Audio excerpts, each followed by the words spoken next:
Hello, and welcome to Around the World Today, the podcast that takes you beyond the headlines and into the heart of global news. I'm your host, Terry Davis, and I'm excited to kick off Series 7 with a brand new focus, a brand new topic.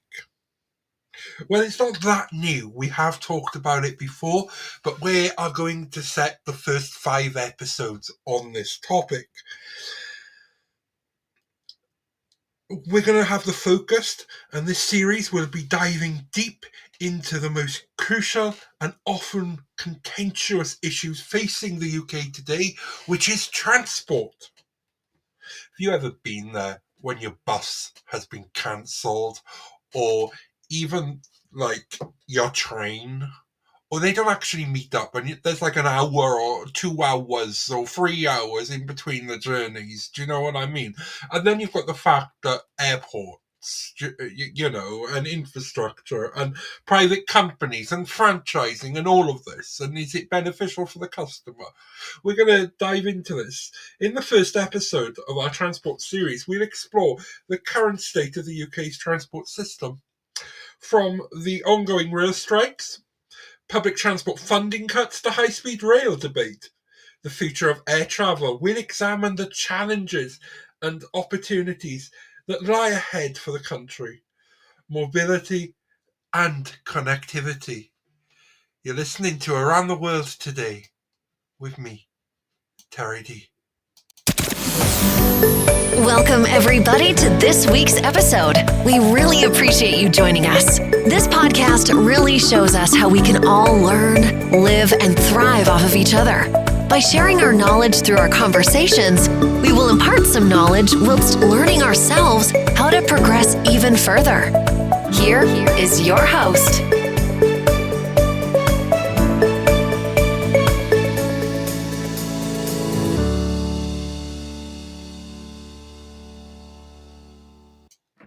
Hello. Transport is the backbone of the UK's economy, connecting people, goods and services across the country. However, in recent years, the system has come under significant strain with a range of challenges affecting everything from daily commutes to international travel. In this episode, we'll take a look closer at some of those key areas of concern, starting with bus travel. Now,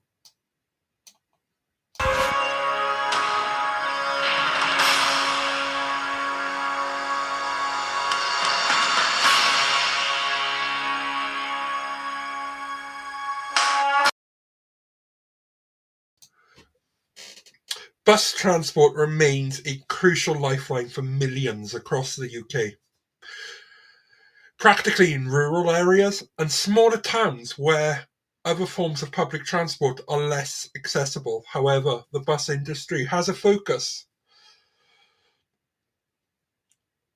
has faced significant challenges in recent years.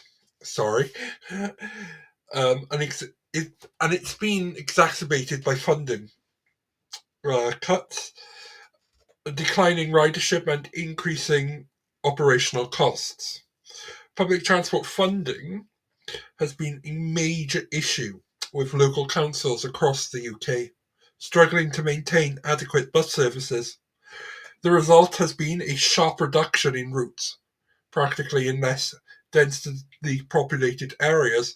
For many communities, buses are the only form of public transport available, and the reduction in services has left residents, especially the elderly, young, and those without access to private vehicles such as cars, feeling isolated and disconnected. One area where bus transport is undergoing significant challenge is Greater Manchester. The city region is in the process of implementing a bus franchising system known as the B network, which will bring bus services under the local control for the first time in decades.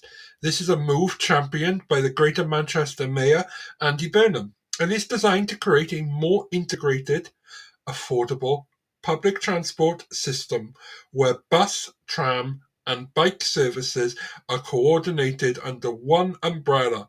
The franchising model aims to prioritize public need over private profit, and many are watching the Manchester model closely to see if this approach could be a model for other parts of the United Kingdom. We will dive in to one part of the United Kingdom where I'm from, here in Wales. Wales is transport has been devolved now from Westminster to Cardiff Bay. Check out some of our episodes previous about devolution. I'm sure there is more to come. So, Wales is a region where transport policy is evolving. Transport for Wales, the publicly owned company responsible for overseeing public transport in Wales, has been tasked with transforming the nation's rail and bus services. TfW is working to improve connectivity, increase service frequency, and modernise infrastructure, partially in rural areas where public transport options are traditionally being limited. The Welsh Government is committed to a more sustainable and integrated transport system. Is clear, but challenges remain practically in balancing the needs of rural and urban communities. In addition to managing public transport, the Welsh Government has also taken a more direct role in the aviation sector by owning Cardiff Airport, purchased in 2013. Cardiff Airport is a crucial piece of Welsh transport infrastructure, serving as a gateway to the international travel. However, the airport has struggled to compete with larger airports in England, and its future remains a topic of debate. The Welsh Government has invested in the airport, aiming to boost passenger numbers and attract new routes, but questions linger about the viability of this investment in the long term, especially in a post pandemic world where the future of air travel is uncertain. Now, we will have an episode on that later on in this series, so please, come back. Now, we're talking about buses, and there has, yes, Transport for Wales and franchising could work in Wales, but at the moment, we're not seeing that, are we? For myself, we're about to go through the fifth, or I think it could be the fifth service changes. This time last year, maybe a bit later, it was November. They made service changes and cut the service quite bare. Changed a couple of things, really. And every operator blamed government, even though the government told them the finances won't be there. We've talked about that. Now they've put back the frequency, but not the other service. So yeah, it gets a bit mishmash. But what I envision is that Transport for Wales needs to take back control of the vast majority of the funded network. This has happened in other areas such as Cornwall. It's happening in Manchester, like I said. It happens in London, where services are franchised. There are specialty services that aren't franchised, such as city sightseeing tours, work contracts, private hire. We could franchise them, and this could save a lot of money, because at the moment, certain services do get funding from local council. So it's just taking back that from local council and then having one body that franchises these services out. Now, could it work? Well, Greater Manchester seems to be working. I've been following the groups online about it, and there are teething problems. There are always teething problems when you move to a new model within any industry.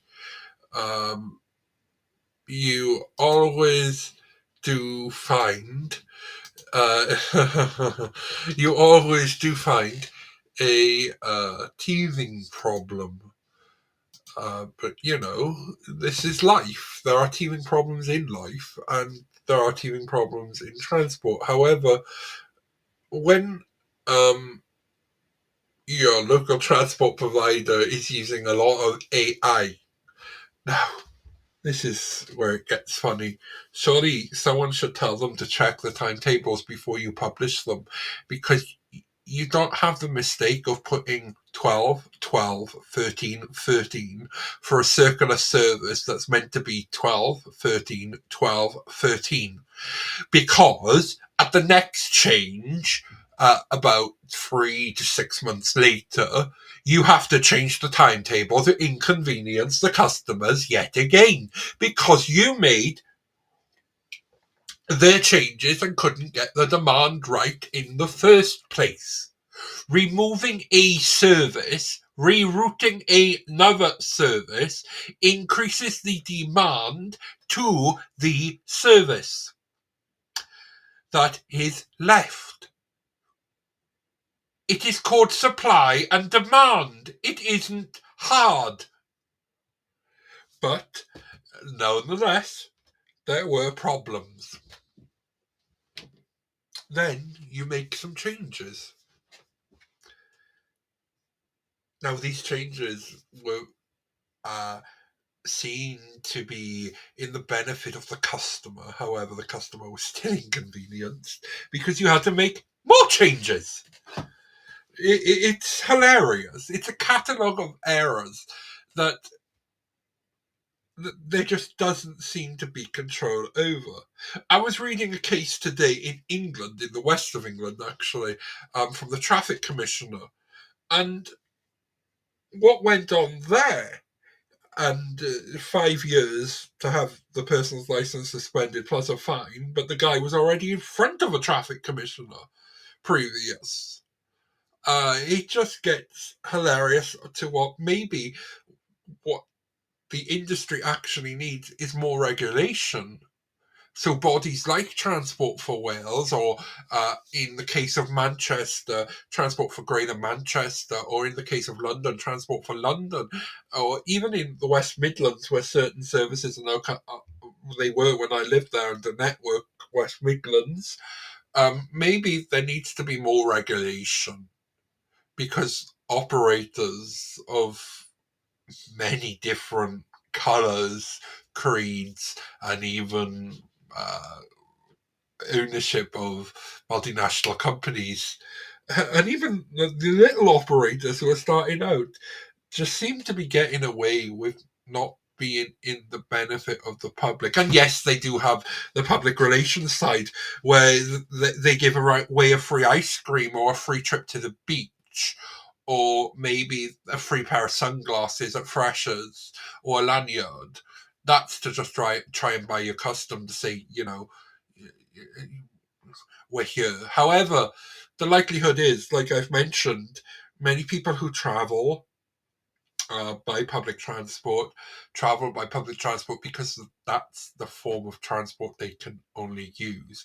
And 9 times out of 10, there's no competition on there, because many of the big operators are on these routes and have been on these routes for decades, generations, probably since before the system was when the system was created, from when we unnationalized everything.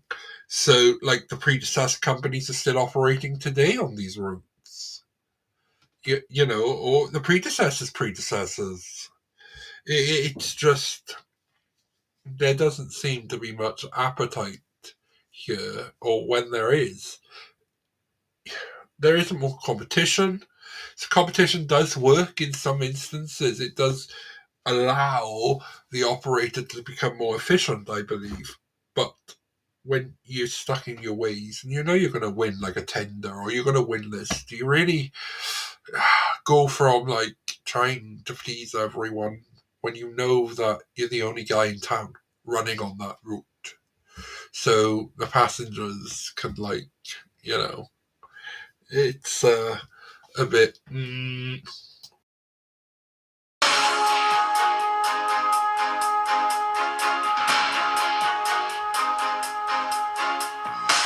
This is the world we live in. This is the world we call our own. This is the time, and times are changing. This is the world we call our home. Feel the freedom. There's no limit to what we can do. Feel the freedom to fly. We both.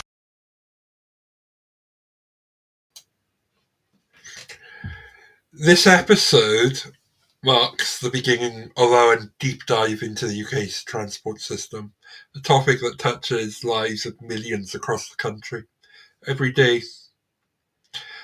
Over the course of this series, we'll be exploring different aspects of transport, from the politics shaping our infrastructure to the experiences of those who rely on it, whether it's rail, road, air, or sea. We'll be examining on how the UK's transport system is evolving and what it means for the future.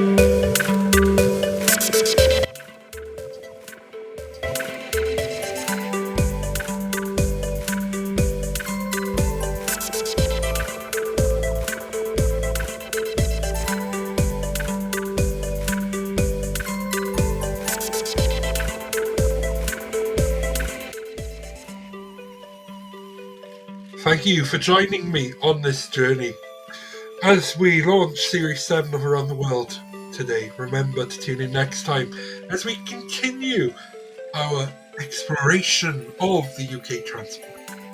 If you've enjoyed today's episode, please subscribe, rate and review us on your preferred podcast platform. Your support helps us bring you the stories that matter. Until next time, I'm Harry Davis, signing off. Stay informed and stay connected.